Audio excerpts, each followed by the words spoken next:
Hi guys, let's see how to create charts in Google Sheets. So let's say you want to make charts with these details.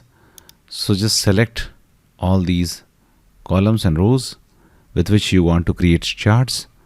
Now click on insert and then click on chart.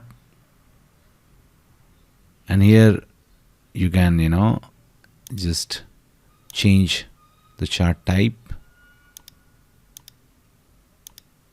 Okay, like this or this.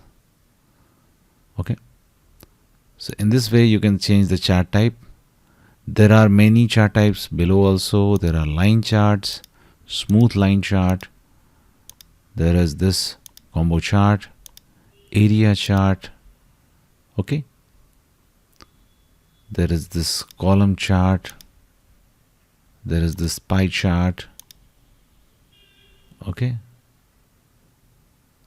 there are also some other charts like map chart, total chart. Okay, so depending upon the data, you can easily create charts in Google Sheets like this.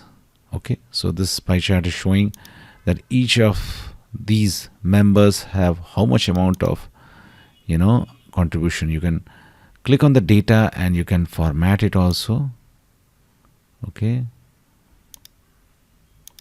you can format it also. Just select the data and format it. Thanks for watching. Please do like.